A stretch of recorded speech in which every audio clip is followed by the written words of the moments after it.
Olá pessoal, tudo bem com vocês? Eu sou o professor André Malman, sou mestrando do programa de pós-graduação em Ciências da Reabilitação, sou profissional de Educação Física e hoje estou aqui a convite do professor Luiz Henrique para dar uma aula para vocês sobre a cinesiologia do nosso core, ou seja, o centro do corpo, o que é envolvido e principalmente sobre a região da coluna lombar, que é a mais envolvida no core, certo?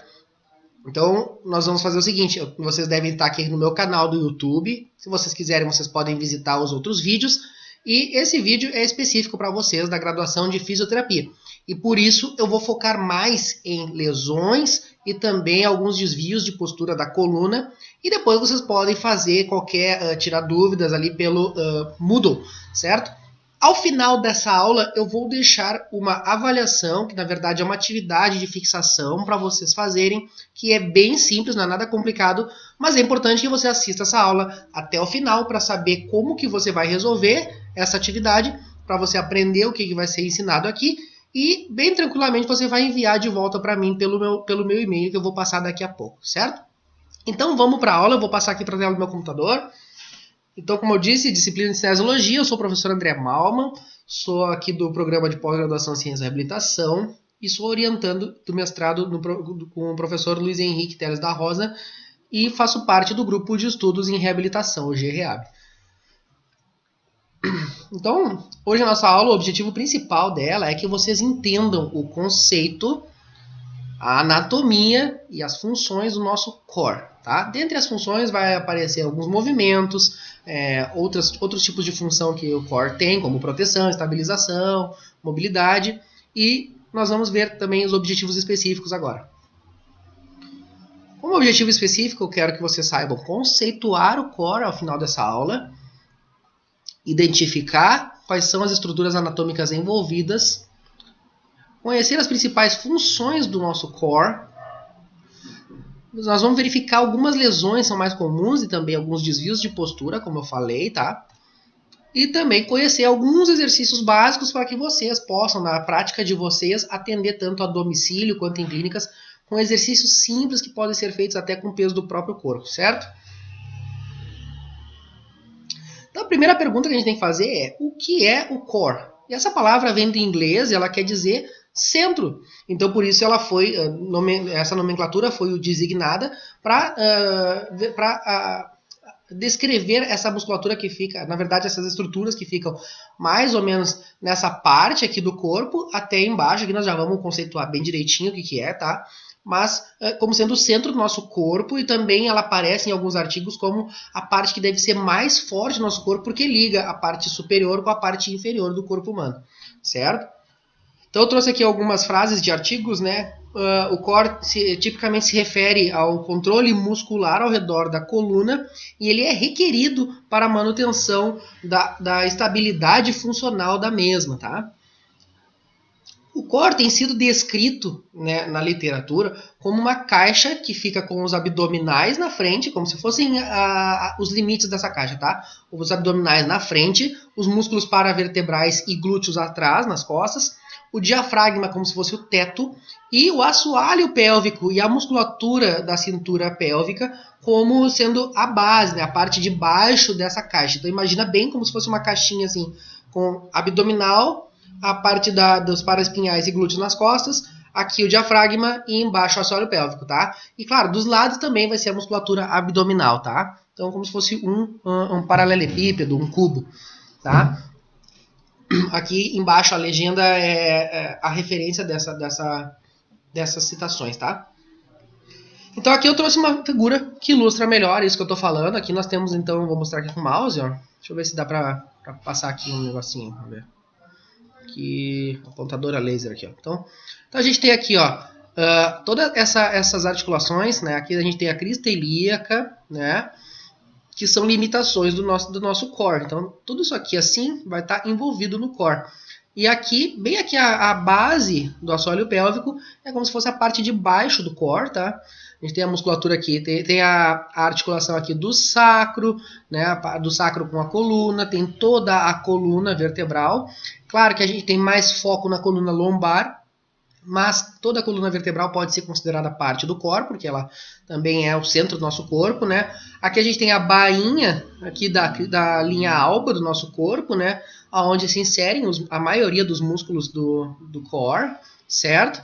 E as costelas também, as últimas costelas ali da quinta costela em diante, mais ou menos, é o que a gente denomina como o core, certo?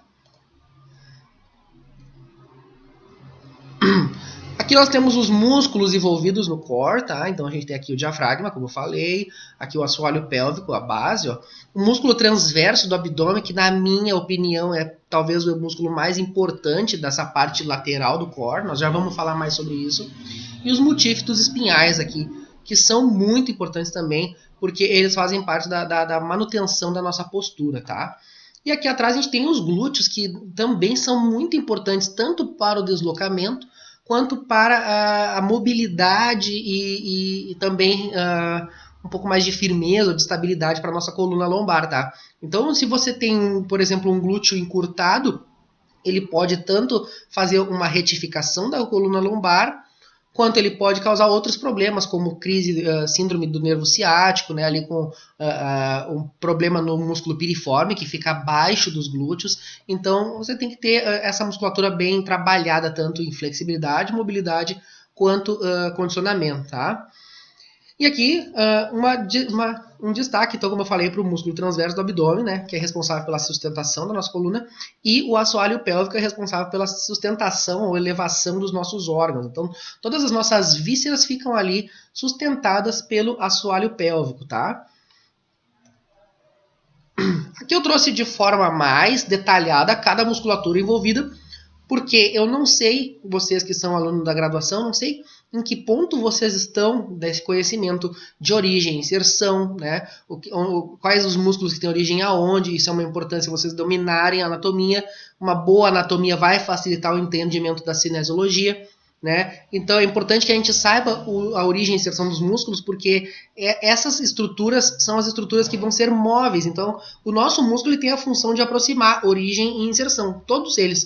Então, por exemplo, se eu quero fazer um movimento com o cotovelo, quem vai fazer esse movimento vai ser o meu braquial e o meu bíceps braquial, que vão fazer esse movimento aqui, aproximando a inserção, que fica mais ou menos aqui no antebraço, da origem que fica aqui no ombro, certo? O nosso bíceps braquial também pode fazer esse movimento aqui, porque a origem dele, na verdade, é acima do húmero. Então, ele é um músculo biarticular. Para isso é um exemplo para vocês entenderem mais ou menos a função dos músculos. Vocês já devem ter visto isso com o professor, mas eu estou recapitulando. Então a ideia é que vocês conheçam a anatomia dos músculos envolvidos no core para saber quais são as funções deles, certo? Então aqui eu trouxe o transverso do abdômen, como eu falei, na minha opinião, mais importante dessa musculatura do core, tá? Ele vai ter origem lá na face interna das 6 últimas cartilagens costais e na aponeurose tóraco-lombar e na crista ilíaca. Então ele é um músculo que ele tem uma grande origem lá mais na parte posterior do nosso corpo, tá, nas costas, e ele vai se inserir na bainha do reto abdominal, tá? Que é mais ou menos essa parte aqui que eu estou apontando com o laser, ó, que vocês devem estar vendo, tá? Então aqui é onde ele tem a inserção dele. E a função dele, como ele é um músculo que ele tem esse formato parecido com aquelas cintas modeladoras, das quais eu não sou fã, tá? Mas para vocês entenderem, ele tem aquele formato com essa cinta modeladora. Então a função dele é fazer essa compressão aqui, ó. Ele comprime a cavidade abdominopélvica, como está escrito ali no slide, tá? E ele tem inervação dos nervos torácicos, né? De T7 a T12 e também o nervo lombar em L1. Então ele tem vários pares de neurônios que inervam esse músculo para ele fazer essa sustentação da coluna. Por isso que ele tem essa sensação de que ele comprime os órgãos, né? Comprime o nosso corpo para que o corpo fique sustentado. Tá? Depois vem o reto abdominal, que é esse músculo aqui, destacado aqui, tá? Que ele tem a origem lá no processo xifoide, aqui em cima, tá? Do nosso corpo, na parte final do externo. E da quinta e sexta cartilagens costais, ou seja, nos últimos cartilagens costais aqui ele vai fazer essa origem, tá? E vai se inserir lá na sínfise púbica e na crista púbica também, tá? Então bem aqui nessa parte de baixo. Tá? E a função dele é comprimir a cavidade abdominopélvica, ou seja, ele também auxilia o transverso abdominal e faz a flexão da coluna vertebral, ou seja, faz este movimento aqui com a coluna.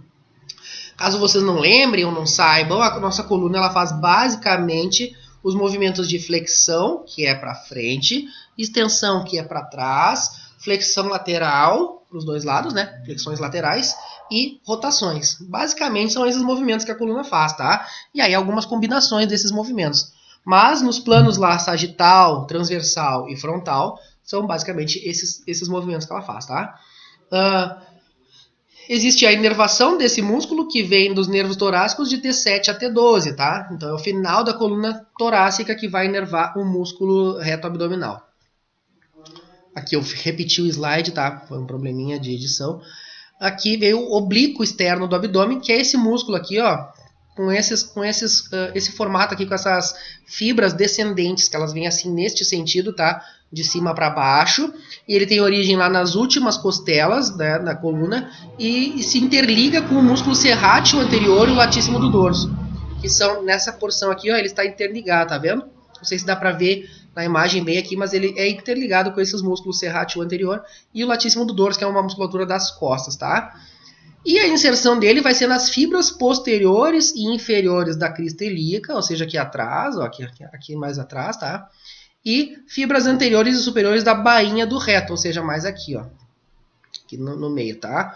Então ele também tem essa função de puxar, como se fosse puxar isso aqui assim para cima, tá? Quando a gente pensa na função de estabilização da coluna, mas também ele pode fazer esses movimentos aqui de rotações da coluna diagonal, tá? Então, sempre pensando no sentido da fibra que o músculo vai fazer essa aproximação. Então, esse movimento aqui, tá?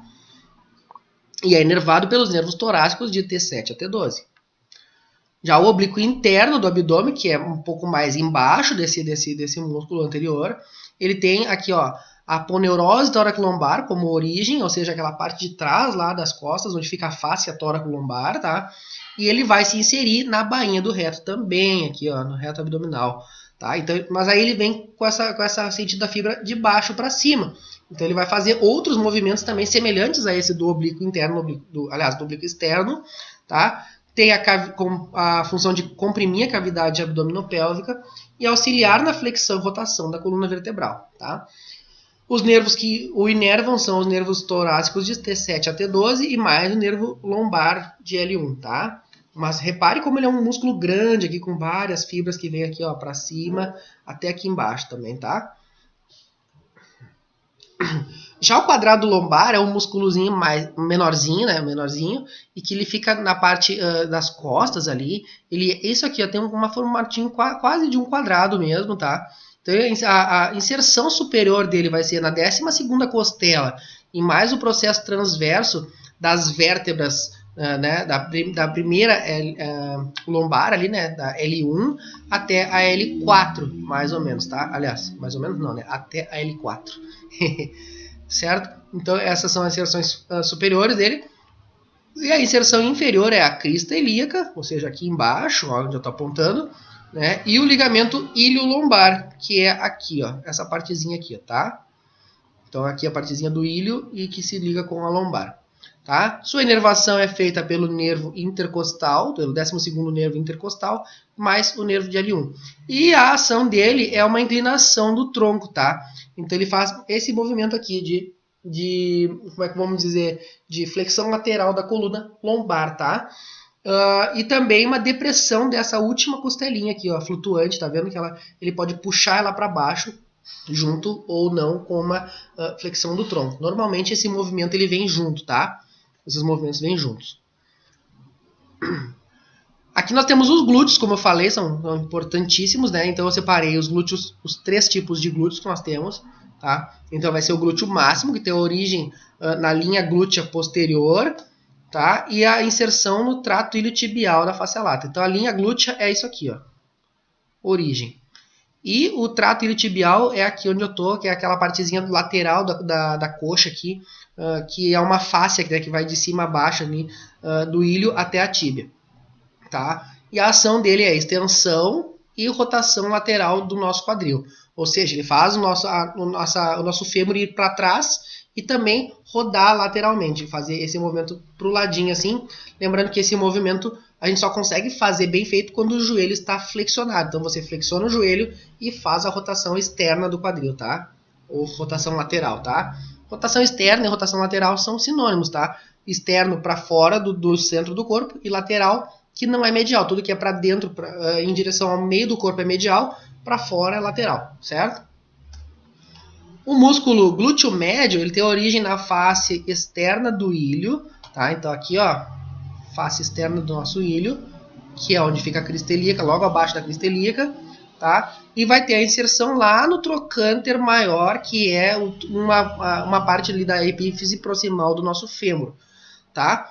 Então, lembrando que tem que ter aquele conhecimento de anatomia, vai ser lá na cabecinha do fêmur que ele vai se inserir, e a função básica dele, ó, vai ser a abdução do quadril, né? Ou seja, esse movimento de levantar a perna lateralmente, e rotação medial da coxa, ou seja, ele também auxilia a fazer essa rotação para dentro, contrário do glúteo máximo, tá? Rotação lateral, medial da coxa. O glúteo mínimo, então, vai ter a sua origem aqui, ó, logo abaixo, como se fosse uma segunda camada, tá? Então tá aqui o glúteo médio, aqui tá o glúteo mínimo, os dois coladinhos na parte ali da asa ilíaca, tá? Aqui onde eu estou apontando com o laser, ó. Reparem que ele está mais abaixo, ó, imaginem que o glúteo médio está aqui em cima, como se ele estivesse tapando, tá? Então ele não seria visível, assim, a priori, se você dissecasse um corpo, a primeira coisa você vai enxergar o glúteo médio e depois o glúteo mínimo por baixo, tá? Bem coladinho aqui na asa medial e vai se inserir lá no trocânter maior também do fêmur, tá? Então nessa parte aqui, ó, do fêmur, tá? E a função dele é também a abdução e rotação medial da coxa. Ó. Então, uma função muito parecida com a do glúteo médio, tá? Então, já facilita na hora de memorizar a função dos músculos, tá? E aqui em vermelho tem destacadinho o nosso músculo piriforme, que é esse músculo aqui, que ele é famoso por dar a síndrome do piriforme, porque ele se tensiona, ele gera pontos gatilho e comprime o nosso nervo ciático, que é um nervo que passa da coluna para a perna, e aí gera aquela famosa dor ciática, que é uma dor que irradia por toda a perna, podendo ir até lá pé, certo? Então, o músculo piriforme, que é esse músculozinho aqui, ó, ele fica na superfície pélvica do sacro e parte da incisura isquiática maior. Ou seja, aqui, ó, essa partezinha aqui do sacro, tá? Essa partezinha de trás aqui. E ele vai se inserir também lá no trocânter maior do fêmur. Olha só como facilita. Normalmente os músculos que são sinergistas, ou seja, que trabalham junto, eles vão se inserir no mesmo ou quase no mesmo local. Repare que o glúteo máximo, maior aqui, ó, o glúteo máximo, também se insere aqui perto do mesmo local. Não é exatamente o mesmo local, mas é próximo. E eles vão ter funções semelhantes, tá? Funções parecidas ali de extensores e rotadores externos do quadril, tá? E aqui a função dele vai ser a abdução e rotação lateral da coxa também. O que muda? Ele vai mudar alguns ângulos ali de função, tá? A função pode ser a mesma no papel escrita, mas muda dependendo do ângulo que a gente faz isso na prática, tá? Então é importante que vocês estudem isso para saber bem onde é que ele está posicionado quando você vai tratar o paciente, para saber qual é o ângulo que está trabalhando mais, por exemplo, o piriforme ou o que está trabalhando mais o glúteo médio, por exemplo, que são músculos que fazem no papel a mesma função, mas na prática ela é um pouquinho diferente dependendo da variação do ângulo, tá? E tudo isso a gente chama de músculos extensores ou rotadores externos do quadril. Então, quando a gente vai trabalhar na prática mesmo, a gente vai usar mais essa nomenclatura do conjunto de músculos e não do músculo específico. Hoje em dia é muito difícil você ir trabalhar assim numa clínica ou por exemplo, um espaço com exercícios funcionais, que você vai dizer lá, eu vou trabalhar o glúteo máximo. Não, você vai trabalhar a musculatura extensora do quadril, a musculatura flexora do quadril, tá? Então você tem vários músculos que quase nenhum músculo no corpo trabalha sozinho. Todos eles vão trabalhar em sinergia com outros músculos. Alguns vão fazer mais força, a gente vai chamar esses de agonistas principais, e outros vão fazer menos força, a gente vai chamar de agonistas secundários ou sinergistas, tá? Não sei se vocês já estão familiarizados com essa nomenclatura, mas se não estão, basta dar uma pausa no vídeo e tomar nota. Aqui a gente vai ter o nosso ilíaco, que é o músculo que tem a inserção superior aqui, ó, no segundo terço, né, vamos dizer assim, nos 2 terços superiores, aliás, desculpa, da fossa ilíaca e da crista ilíaca e a asa do sacro. Então, onde é que está o ilíaco? Ó, ele está aqui, ó, bem aqui assim, ó, por dentro da crista ilíaca. Não sei se dá para ver bem aí na figura, mas tá bem aqui, ó, onde eu tô passando o laser, tá? Então esse aqui é o ilíaco, tá? E ele vai ter a inervação do nervo femoral, em L2 e L3, e a ação dele vai ser flexão do quadril e anteroversão da pelve, bem como a flexão da coluna lombar. Então ele pode fazer 3 ações legais, olha só. Flexão do quadril é quando eu aproximo o meu fêmur do tronco. Isso é uma flexão do quadril.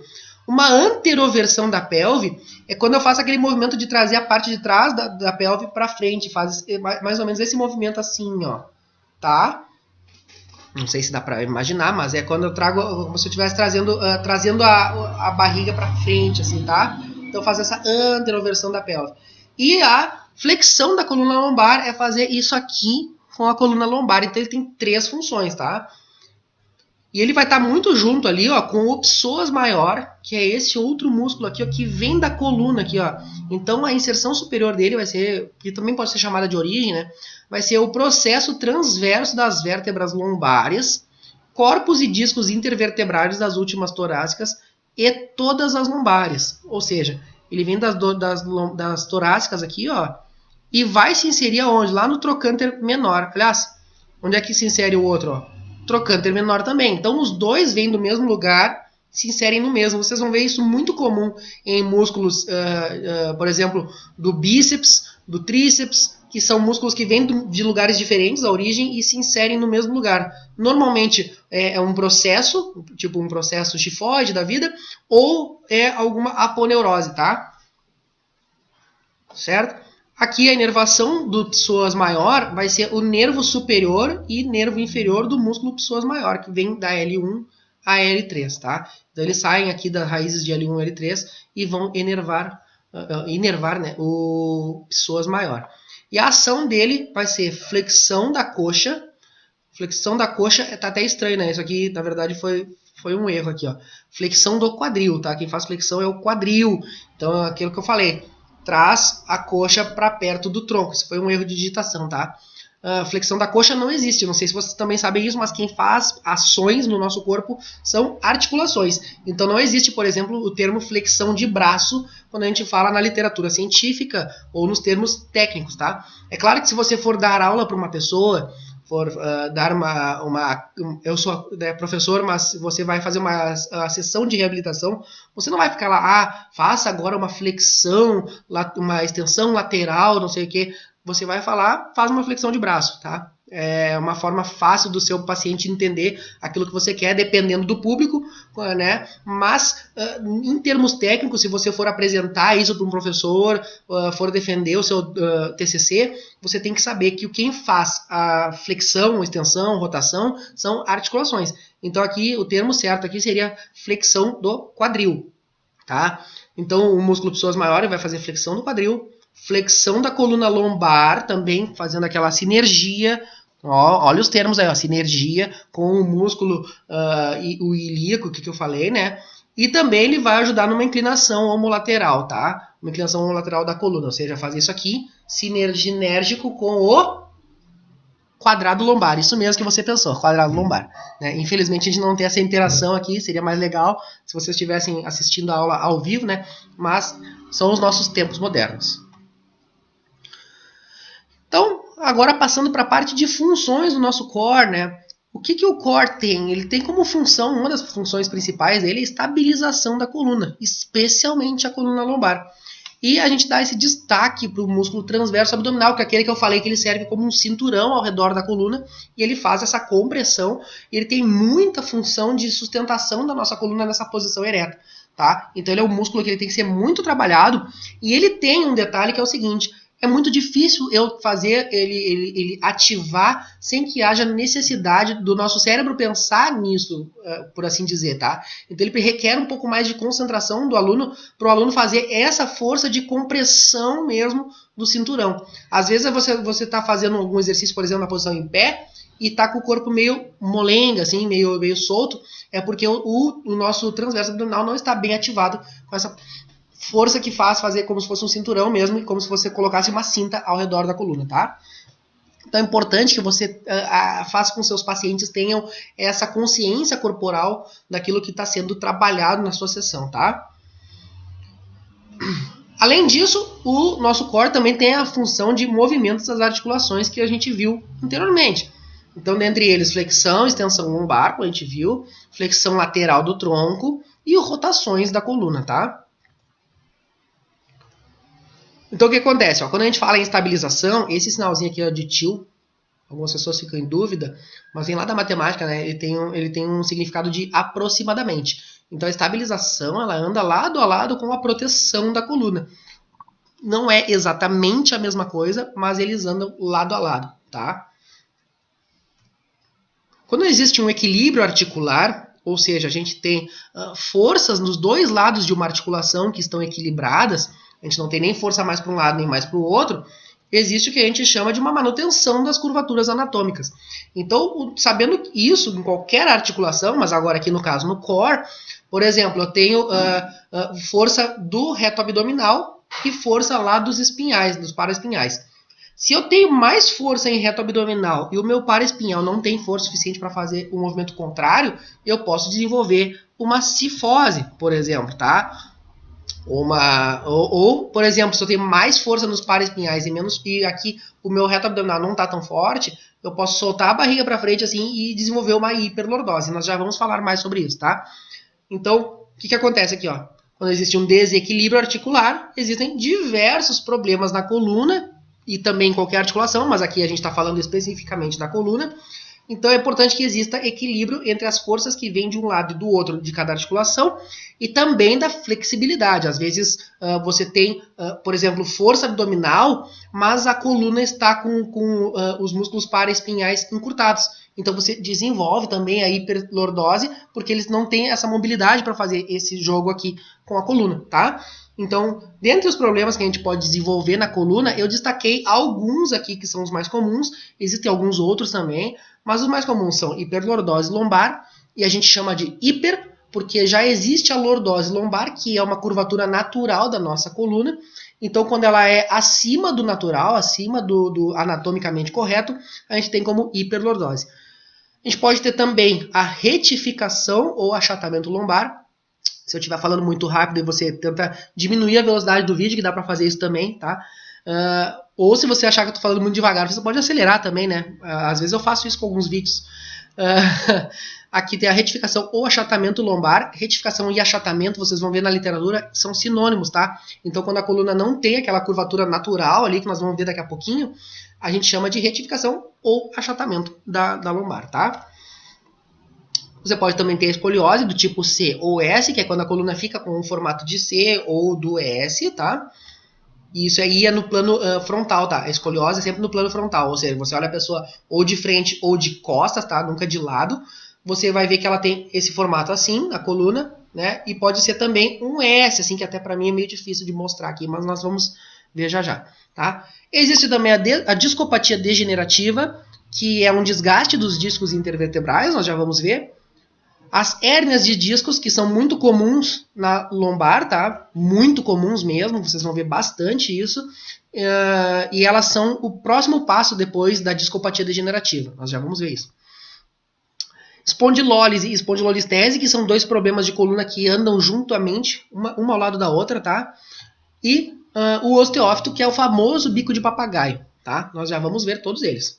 Então vamos lá. Primeiramente, hiperlordose é isso aqui, ó, é essa curvatura acentuada aqui, tá, da coluna. Então a gente tem aqui, ó, como uma acentuação da curvatura anatômica normal da nossa coluna, tá? Então a curvatura anatômica normal seria a lordose. Quando a gente tem uma acentuação, e aqui eu não trouxe números porque vocês vão ver isso na literatura científica, é bem discutido isso, é tranquilo de achar, tá? Esses dados, mas existem graus aqui de curvatura que são ditos como normais. E aí vocês vão ver lá na literatura, se tiver mais acentuado do que isso é hiperlordose, se tiver menor que isso é retificação, tá? E o que acontece? Normalmente, quando a pessoa tem uma hiperlordose muito grande, ela acaba desenvolvendo também uma hipercifose torácica, ó, porque a cifose também é uma curvatura natural anatômica, mas quando ela é grande, ela chama de hipercifose, que é essa curvatura aqui, ó. Por que isso acontece? Porque a gente, com a hiperlordose, a gente tem um deslocamento do centro de gravidade do corpo, que fica mais ou menos na altura do umbigo, para frente, tá? E faz isso aqui com a coluna.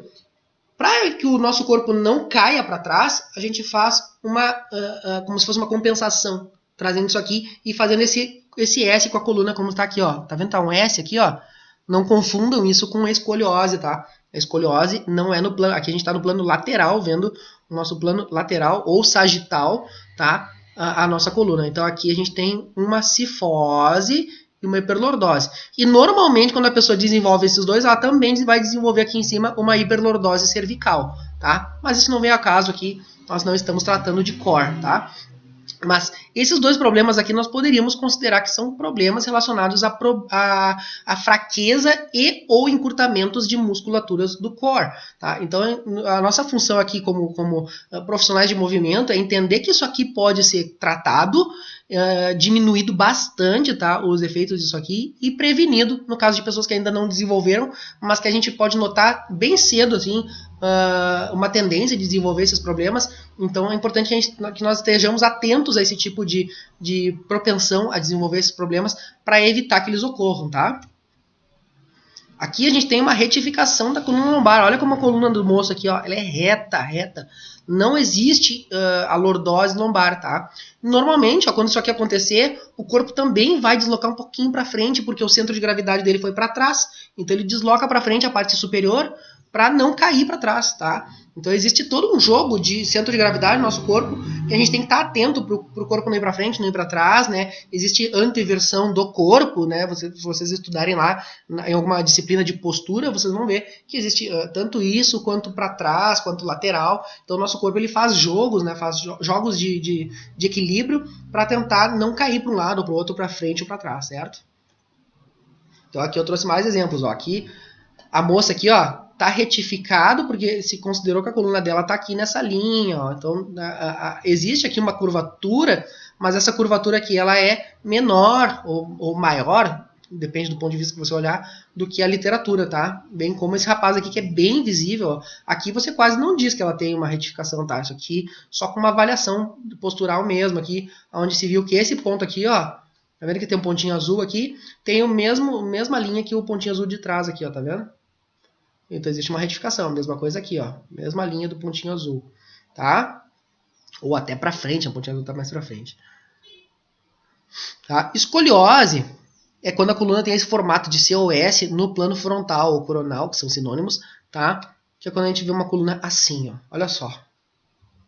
Aqui dá para dizer que é uma coluna em S, ó. Ela vem para um lado, vai para cá e já volta, como se fosse bem um S mesmo, tá? Às vezes a coluna ela só faz esse formato assim, ó. Tá? E aí fica bem um Czinho, assim, ó. Ela viria aqui assim direto, ó. Até aqui assim, mais ou menos, e depois voltaria para cá. Existem pessoas com esse formato, tá? Então, o que acontece? É importante que a gente tenha essa noção disso aqui, porque isso aqui, o que acontece? Às vezes pode ser encurtamento e ou excesso de força, ou falta de força em musculaturas como o quadrado lombar, por exemplo, que faz esse movimento de flexão lateral do tronco. Então, daqui a pouco, ó, a pessoa tem esse lado aqui, o quadrado lombar mais fraco, tá fazendo isso, e esse lado aqui mais forte, tá puxando para cá. Então, a gente tem um desequilíbrio nas forças articulares, lembra? Desequilíbrio nas forças atuando na articulação. Isso é um exemplo do que pode estar acontecendo. Pode ser N fatores. Pode ser problema aqui no latíssimo do dorso, aqui dele, que está tracionando para baixo também. E isso aqui tem muito a ver com os hábitos da pessoa sentar para trabalhar, da pessoa carregar uma mochila no ombro. Às vezes a pessoa carrega uma mochila no ombro e ela fica assim, ó, o dia inteiro no mesmo ombro. Uma tendência muito forte dessa musculatura ficar mais alongada e essa aqui mais encurtada, e ela desenvolveu uma escoliose, tá? Então é uma tendência que a gente tem que estar observando e educando nossos pacientes, nossos alunos, com hábitos saudáveis para evitar esse tipo de coisa na coluna, tá? A discopatia degenerativa ela vai acontecer por uma sobrecarga, uma compressão articular que ocorre da força da gravidade em cima da coluna. Qual é a função do core nisso? Como o core tem aquela função de sustentação da coluna, ele também tem essa função de não deixar essa compressão ser tão forte. Ela vai acontecer? Vai, mas ela pode não ser tão acentuada se nós tivermos um core bem forte. Então o que acontece? Ó? Lá da anatomia também, aqui a gente tem a nossa vértebra aqui, né, a vértebra aqui, e aqui o nosso disco intervertebral, vocês já devem conhecer, E aqui a gente tem todos os anéis fibrosos que ficam ao redor do nosso núcleo pulposo aqui, que é a parte bem de dentro da esponjinha do disco intervertebral, tá? Esse disco intervertebral e esse núcleo pulposo, eles estão saudáveis, tá? Então aqui a gente tem uma outra figura aqui, ó, com ele saudável, e aqui os anulos, né, o anilo fibroso, eu não sei bem qual que é o correto dessa palavra, tá? Mas são anéis fibrosos, tá? Esses anéis fibrosos aqui, eles começam a se romper, olha aqui, ó, em função de uma sobrecarga da gravidade, né, do peso da própria pessoa, de exercícios mal realizados, começa a romper gradativamente esses anéis fibrosos aqui, ó, tá? Então, uma discopatia degenerativa, ela é um problema que ele é progressivo. E o que acontece? Isso aqui já começa a dar uma incomodadinha na nossa medula aqui, ó, na medula aqui, que tá aqui, e também nos nossos nervos que saem aqui da raiz nervosa. Então a gente tem, pode ter dores, pode ter dificuldade de movimento, pode ter formigamento. Isso aí vocês vão ter lá em neuroanatomia, e entender que quando algum nervo ele é comprimido, a gente interrompe o sinal elétrico que está passando por ele, e a gente tem ou dificuldade de movimento, caso seja um nervo motor, ou dores, né, e dificuldade de sensação no membro que está abaixo do nervo, caso seja um neurônio sensitivo, tá? Então é importante a gente saber que isso aqui vai começar a incomodar a nossa medula aqui e os nossos nervos, tá? E aí, num passo adiante da discopatia degenerativa, caso ela não seja identificada e remediada, a gente pode desenvolver uma hérnia de disco, que é quando o núcleo pulposo ele rasga todas as membraninhas aqui dos anéis fibrosos, ó, e ele acaba realmente pinçando lá o nosso nervo da raiz nervosa, tá? Então aqui é uma hérnia de disco, olha, aqui como se fosse saudável, e aqui esse machucado na coluna, tá? Então isso aqui tem pessoas que têm isso na prática e não sentem, passam a vida inteira sem descobrir. Aí vão lá fazer um exame de imagem, descobrem que tem, mas aquilo não incomoda em nada, porque não pinça nada que incomode. Agora, a grande maioria das pessoas que tem isso e sente dor, vai sentir dor principalmente na perna, né, formigamentos na perna, quando a gente está falando aqui de core, principalmente, né? Vai sentir dores na perna, vai sentir dificuldades de movimento. Tem pessoas que dizem que travam porque não conseguem se mexer, nem tanto por dor quanto por não conseguir movimentar a perna. Então a gente precisa ter a noção de que com uma musculatura bem fortalecida, né, contrações da coluna vertebral, a gente pode evitar que isso aqui ocorra, tá? Com educação postural também, tentando fazer uma manutenção desses músculos para que eles não tenham aquele desequilíbrio articular, como a gente falou, tá? Aqui a gente tem a dor ciática, ó, como eu falei. Então, quando o núcleo pulposo ele vai romper aqui, ó, essa aqui não é bem uma imagem de hérnia, tá? Tá mais para discopatia. Mas o núcleo pulposo, ó, ele rompeu ou só pressionou aqui, ó, a nossa inervação saindo aqui da coluna, tá? Ele vai dar esse sinal de alerta aqui, ó, tá? Um disco herniado aqui, ó. Tá vendo aqui que tem uma pontinha aqui saindo do disco, ó, tocando bem a coluna, aí ela fica vermelha aqui. Na verdade, ela não fica vermelha, né? Mas isso aqui é para mostrar aonde que tá incomodando a coluna no desenho. E vai dar aquela sensação de ciático, ó. Então o nervo ciático ele vem da coluna e ele vem para toda a perna aqui, ó. Então pode dar dores, né? Aqui está escrito ó, áreas de dor em vermelho, né? E aqui o nervo ciático, ó. Então a pessoa vai ter dor, vai ter dificuldade de movimentar, vai ter formigamento, vai ter vários problemas relacionados à hérnia de disco. E essa dor ciática ela pode ou não ser da hérnia de disco, ela pode ser também daquela síndrome do piriforme, como eu falei lá atrás. Espero que não seja muita informação para pouco tempo, né, pessoal? Já estamos nos aproximando do final, não se assustem, tá? Falta pouca coisa, prometo. Aqui a gente tem, ó, espondilólise e espondilolistese, são dois problemas da coluna que andam lado a lado, tá? Então, uma espondilólise a gente tem aqui, é como se fosse uma fratura aqui, ó, dessa parte de trás da coluna vertebral aqui, que a gente chama de pares interarticulares, às vezes eu me enrolo para falar essa palavra, mas é esta estrutura aqui, ó, que ela pode ser uma fratura, que essa fratura pode ou não ser por estresse, quando é por estresse é por excesso de sobrecarga da coluna, tá? E ela pode ou não ser seguida de um deslizamento desse corpo vertebral para frente, ou para trás, ou para o lado. Esse deslizamento pode ocorrer em qualquer plano. Então aqui está a espondilolistese. Então o que a gente faz para memorizar? Ó? Lise é sempre um sufixo que quer dizer quebra, tá? Então você vai ter lá a glicólise, por exemplo, é a quebra da glicose. Aqui a gente tem a espondilólise, é uma quebra dessa estrutura aqui, ó, tá? E a listese é um sufixo de deslizamento. Então a gente tem deslizamento do corpo vertebral para um dos planos, pode ser frontal, lateral, sagital, tá? Vai fazer um deslizamento disso aqui. Isso aqui pode acarretar em sintomas graves de dores da coluna, ou a pessoa também pode passar anos sem saber que isso acontece. Porém, se ela tiver isso aqui e não estiver fazendo exercícios de fortalecimento do nosso core, que protege a coluna, a tendência é isso acentuar e aí vai ter problemas dos discos intervertebrais aqui embaixo, tá? Então é importante estar atento a essas forças de compressão e de cisalhamento da coluna. E aqui o famoso bico de papagaio, que vocês podem ver aqui, ó, tá bem destacadinho aqui, ó. Fica como se fosse um biquinho de papagaio mesmo, que a gente chama de osteófito, que é essa formação aqui, que ela vem de quando o disco intervertebral ele está começando a ter um pouco de discopatia degenerativa, tá, ou desidratado, se forma esse tipo aqui, ó, de protrusão, né, do corpo vertebral, como uma forma de proteger a coluna, é uma espécie de proteção do corpo, mas que acaba, quando esses dois biquinhos se encostam, causa dores na pessoa, tá? Então é um problema degenerativo da coluna.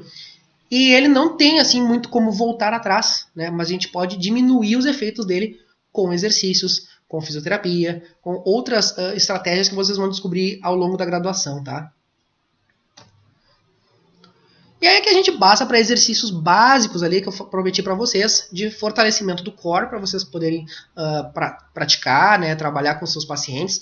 Então esse aqui é provavelmente o exercício queridinho aí do momento, faz alguns anos até, que é a prancha, tá? É um movimento simples de realizar, porém muito eficiente. Aqui na moça tem todos os músculos destacados com o fortalecimento, tá?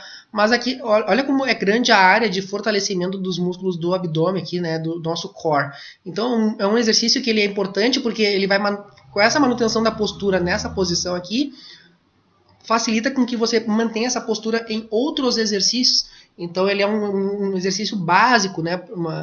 Não no sentido de fácil, mas no sentido de ser a base para outros movimentos, tá? E junto com ele nós temos a prancha lateral, que no caso dessa moça aqui poderia estar com o quadril aqui um pouquinho mais para cima, para ela ficar com isso aqui mais alinhado. Ó. Reparem que ela está levemente curvada para baixo, e isso pode ser por uma falta de força aqui, ó, no músculo abdominal oblíquo também e no quadrado lombar, tá?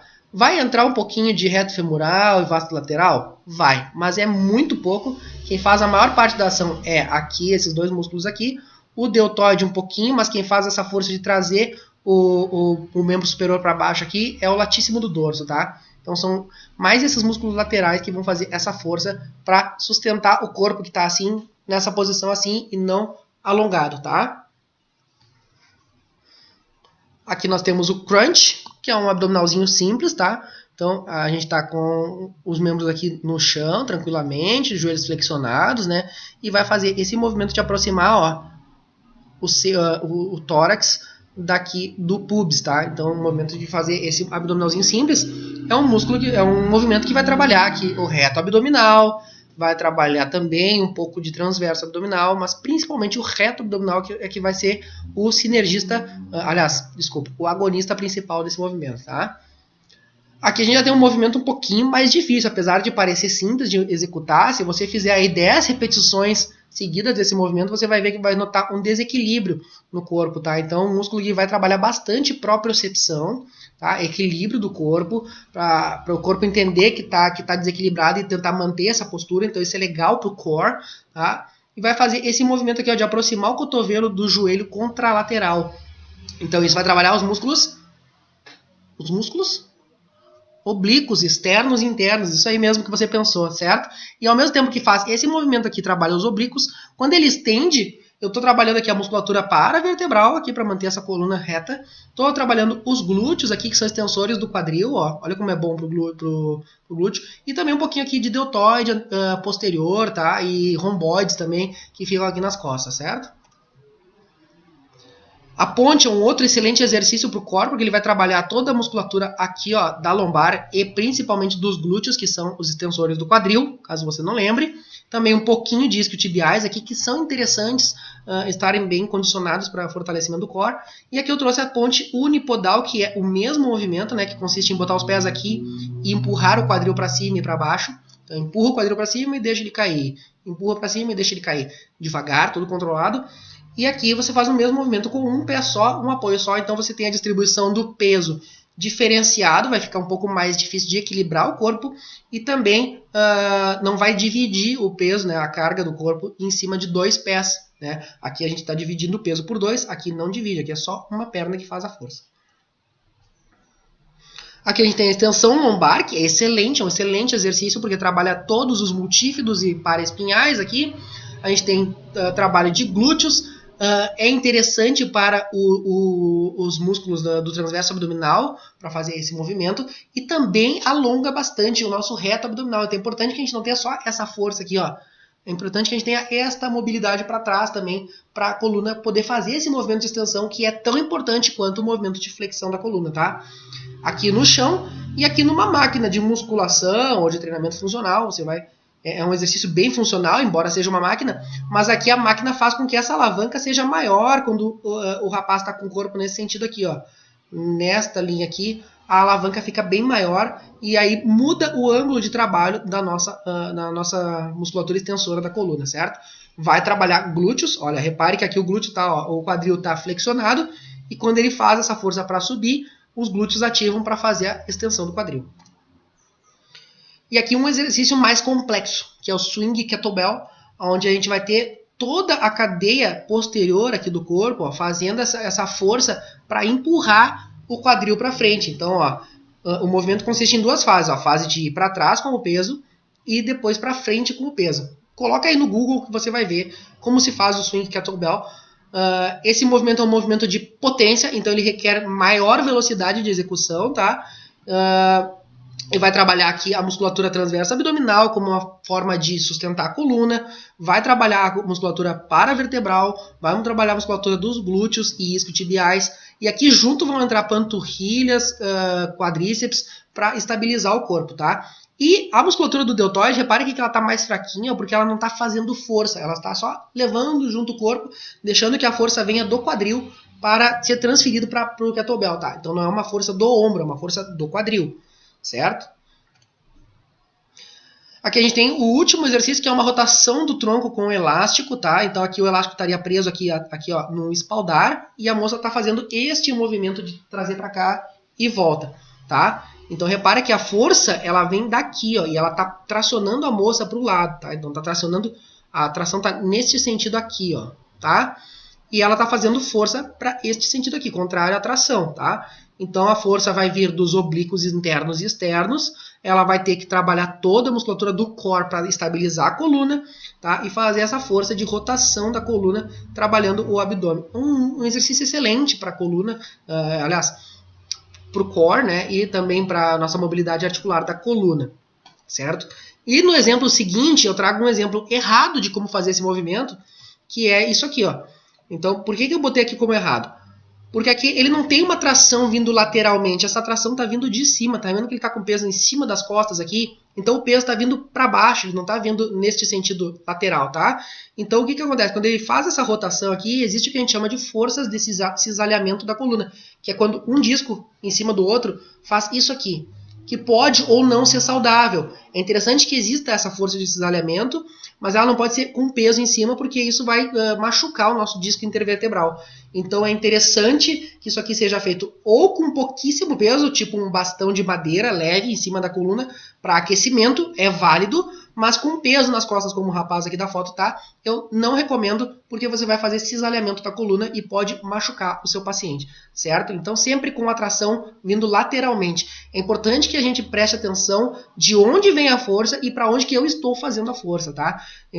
Por exemplo, exercícios que já vi por aí fazer, por exemplo, o crossover lá da musculação, quem treina força sabe aí, faz aquele exercício assim, com a carga vindo ou de cima, mas a força está aqui, ou de baixo, mas a força está aqui. Então, se a força está vindo de cima, a minha mão deveria estar assim e eu fazer a força para baixo, tá? Sempre que ela vem, eu faço a força no sentido contrário de onde ela vem, certo? Mas isso é só um exemplo, a gente pode ver isso numa próxima aula, certo? Pessoal, espero que não tenha ficado muito longo. O professor me pediu para fazer uma aula de até 50 minutos. Eu estou fechando agora 50 minutos aqui, contadinho no relógio. Aqui você tem o meu contato, caso vocês queiram mandar mensagem para dúvidas. Eu estou aberto a dúvidas, tá? Vocês podem me mandar. E neste mesmo e-mail vocês vão enviar lá a atividade que eu programei para vocês. Então, essa atividade é simples. Eu deixei lá um documento do Word. Vocês vão baixar esse documento e lá tem detalhadinho o que vai acontecer. Tem um link lá para um outro vídeo no YouTube, que não é meu, onde vocês vão ver um rapaz fazendo lá 15 exercícios. E nesses 15 exercícios vocês vão pegar 10 deles, escolher 10 que vocês queiram, e vão me descrever lá o que eu pedi lá na ficha de avaliação que está no Moodle. Tá? Então são, se não me engano, 6 itens que vocês vão digitar lá para mim. Digitou, salvou, mandou para mim. Pode digitar no próprio documento do Word. Salvou, manda para mim neste e-mail que está aqui. Ó. Anota aí, se você não anotou, essa hora, tá? Eu espero que tenham gostado. Muito obrigado, professor Luiz Henrique, pela oportunidade de dar essa aula aqui para o pessoal da fisioterapia. E eu vou voltar logo em breve com mais uma aula para vocês, provavelmente. Espero que gostem e comentem aqui embaixo no YouTube. Vocês podem comentar se vocês gostaram, certo? Muito obrigado por assistir até aqui e até a próxima aula.